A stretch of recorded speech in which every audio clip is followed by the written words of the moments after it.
that's when I got to Roc A Fella because Jay was my brother since '87. So he seen me get Mike Geronimo's played, and he seen me get Cash Money Click played, like in New York. So, you know, he came to my studio. I met Dame and Biggs. He said, "These my partners, is Roc A Fella." And he basically said, "Yo, help me. You get your records played. How you get your records played?"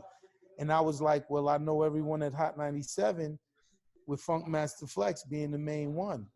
So he was like, "Help me." So I stopped what I'm doing and I became a part of Roc A Fella. They had the record Dead Presidents, which was good, but Flex wasn't really banging that. But I heard Ain't No Nigga when after the day he made Ain't No Nigga with Foxy. So I had a copy of Ain't No Nigga, and me, my man Preem and BJ, we used to ride around. We loved Ain't No Nigga, but they wasn't putting that out as a single. So I was like, "Yo, y'all, this is the record. This is the hit."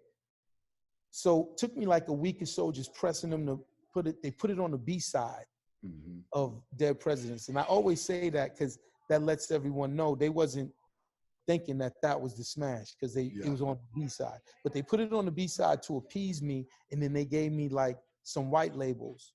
And I said, "Joe, come with me. I'm gonna introduce y'all to Flex." I said, "Joe, I know he likes cars and shit, so we gonna do." I had a Lexus, white Lexus. Jay had a white Lexus. Dame had the black Lexus, and Biggs had an Acura Legend. So I said, "Joe, 1372 Broadway was their address at the time." So Flex gets on at 7. I said, "Yo, y'all, we gonna go up there, meet up at 6:30. So we all there at 6:30. We got our hats on. We looking right. You know what I'm saying? Flex pull up in he had a Lincoln Mark 7, I believe. He pulled up in his car and he's looking like, what the fuck? But he knew me. So he didn't see me. This before Irv Gotti. I was just Irv, DJ Irv. He said, "Irv, what's up? What's up?" I said, "Flex, Fliggity, what up, my nigga?" Because he had love for me. So I said, "Yo, this the hottest niggas in the city right now." I said, "That's Jay-Z, that's Dame and Biggs, and they make up Roc A Fella." And I said, "Flex, what I got in my hand is a fucking earthquake, nigga." And I knew, because I knew Flex liked the break beats. He's a DJ that likes to spin that. So I know he's gonna, even if he don't like the record, he'll like spin a jigga jigga. Like I know him. Sure enough, I gave him the shit. You know what I'm saying? He met them. He played the record like 20 times that night. And if you know Flex is like a unique DJ that he has the power and the autonomy. He'll play your record all night. Like from 7 to 10, he's got to play the program stuff. You know what I'm saying? But 10 to 12, he played Get At Me Dog from 10 to 12. The only record New York City heard was Get At. Like and when he does that, it's like New York City knows, oh, this is gonna go.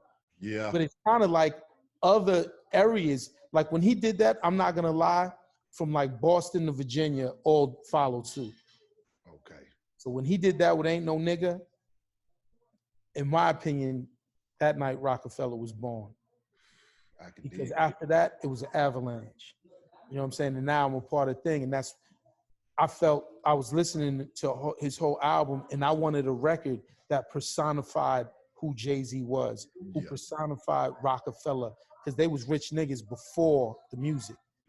Right? So when I gave him Can I Live, I was like, yo, just talk about who the fuck you are. You know what I'm saying? Talk about who you are. And that's exactly what he did.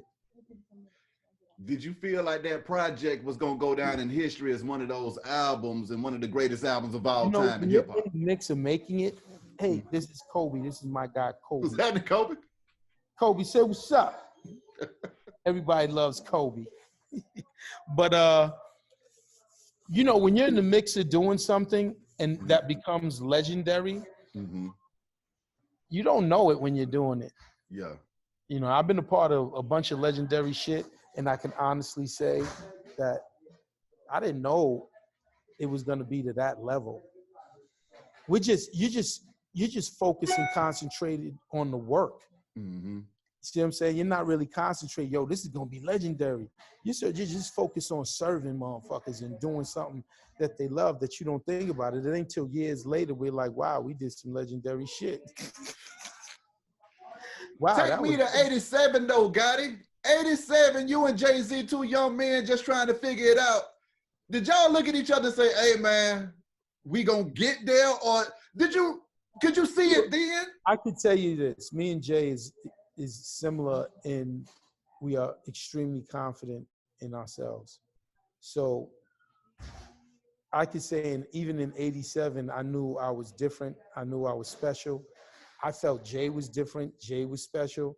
Like I felt like a unique dude. Just imagine before all these dudes got on, I had a connection with Jay-Z, DMX, and Ja. They was all like my brothers.